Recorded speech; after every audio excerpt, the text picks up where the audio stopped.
Okay, this is Agent Tubbs Productions with another review. I know it's been a long time since I've done a review. Life's just been in the way for the last couple of years, but now I'm going to try to get a little more involved into finishing this history of Windows I got started. Today we're going to be reviewing Windows 2000.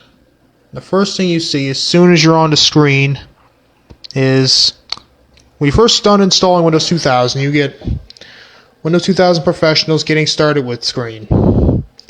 Most times people just exit off the screen like, yeah, don't show this to me no more. But you really do need some of these functions. You gotta connect to the internet, which I already done. I already got my internet set up. I got the Discover Windows icon, which lets me discover Windows 2000, making it easier to use. It's more manageable, more powerful. And that's the way with all Windows versions, to be honest.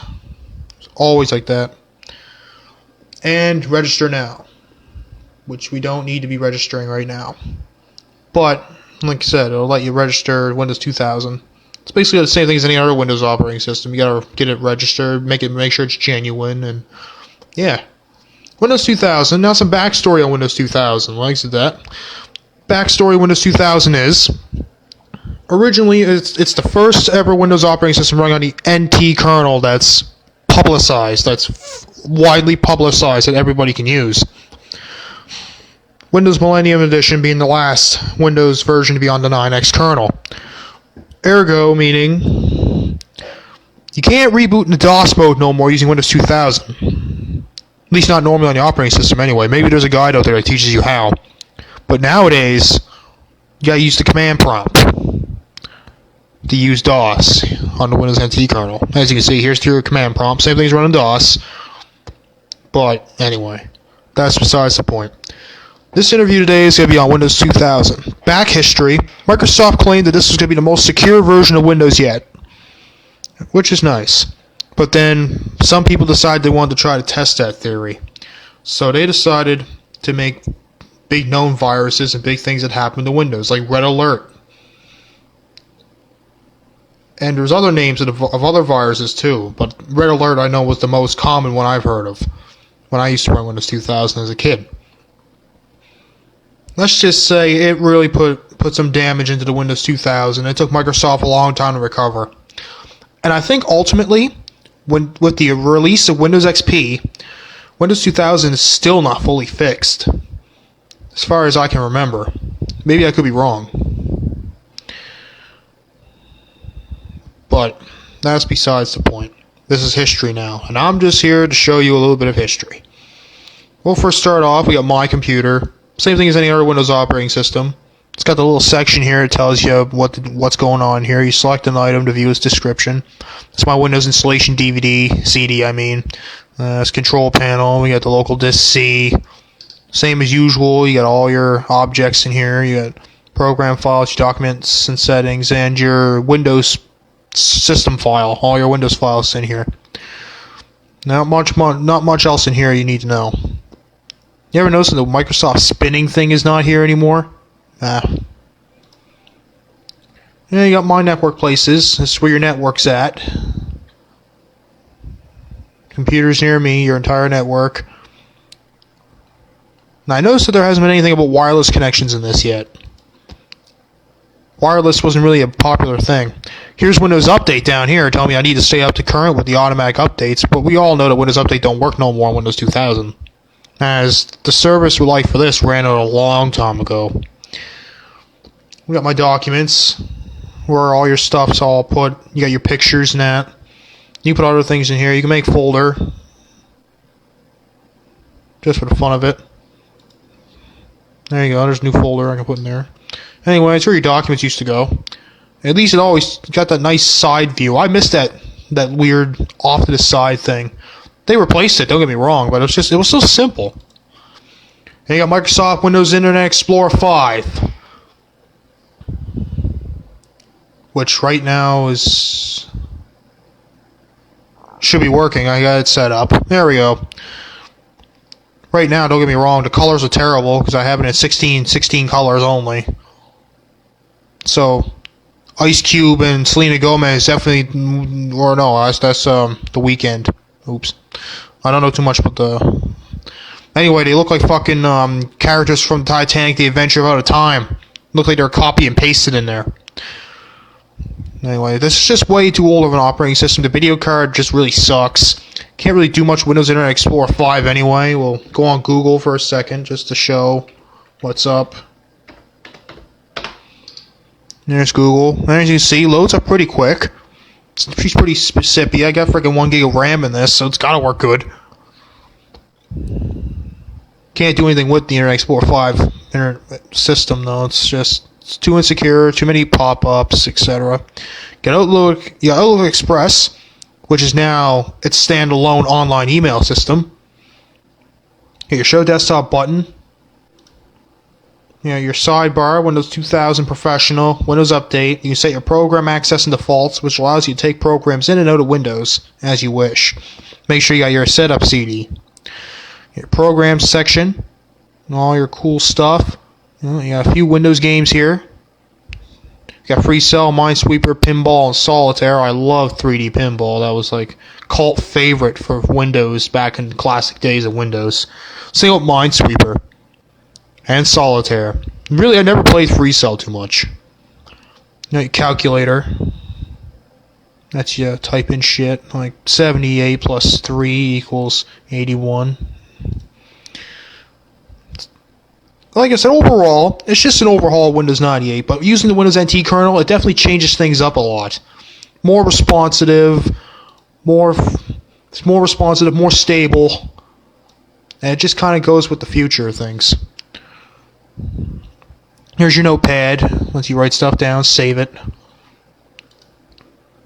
You got your settings, your search, Windows search, your help section, which gives you a hand on how to run Windows 2000. Which, by rights, a lot of people should be looking at this sometimes. It really does help. Tells you a lot of things. Simple, but it works. That's the way Microsoft used to look at it. Now let's go over to the control panel right quick and take a look at stuff. You got your normal settings, your display options, your folder options, your power options, your regional options, the battery with the power cord. That's pretty convenient. Users and passwords, allowing you to recreate your user accounts. A lot of other stuff. Scanners and cameras. Just when that stuff just started really kicking ass and you started using FireWire and everything. Game controllers, printers. Printers, they're not here, but you can get printers on this too. Phone and modem. Yeah, remember modem. Now next up we'll have the, looking for something here, taskbar and start menu. Here's where you can edit a few things. You can edit your start menu to always be on top of everything, like that. Have it over your items instead of your items coming down and crushing it. You can either show the clock or get rid of the clock. I'd rather have the clock there. You can have auto hide, which just auto hides it until you go down and you type on it. See, comes up, disappears. Then you get the option to shrink the icons up in the menu and get rid of the bar on the side. Personally, I like the bar on the side. At least it tells you what kind of operating system you're running. Customize your start menu. Now you can customize your start menu by putting other things in here, like displaying your administrative tools, your favorites, your log off. You can expand your control panel right in your section. You can expand your My Documents. You can expand a lot of things through the Programs menu.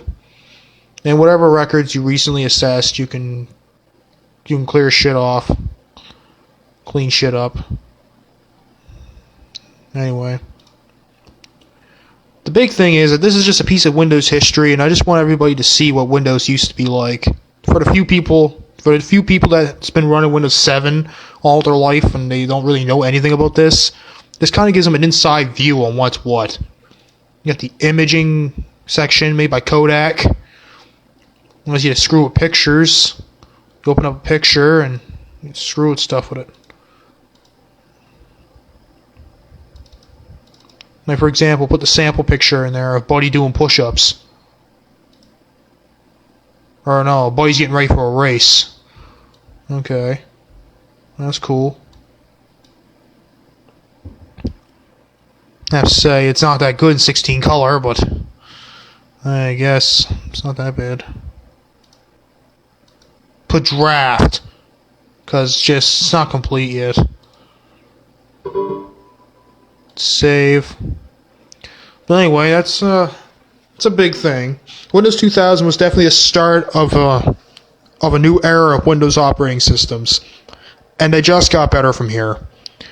The next operating system that's going to be reviewed is going to be Windows XP, and that's when the Windows ship really started to take off, because Windows XP laid the way for many, many years of bugs, glitches, bug fixes, and bug and glitch fixes, and it was arguably the best Windows operating system of all time, as it had the longest service life in Windows operating system history, making it something you really don't want to screw around with. And Windows XP really puts the redesign into Windows for the very first time in a long time, ever since the introduction of the Start menu, to be honest.